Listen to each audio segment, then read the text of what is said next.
In this video, I'll show you how you can delete the tokens on your profile in League of Legends.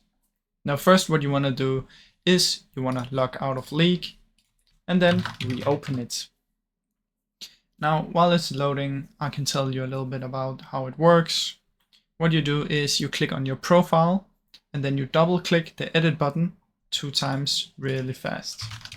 And I don't know why it's not opening, but let's try again. There we go. So log into your account as usual and play, and then I'll show you how it works. Let's see. Right. Now what you want to do when it's in is you're going to click on your profile up here and then double click really fast. This will get rid of all of your tokens, and it's not just a visual bug. If you go in here, you can see I can select new ones if I want. So that's how you can do it, guys. Now, I really hope you enjoyed this video, and if you did, please leave a like and subscribe as it helps me out a ton. Thank you so much for watching.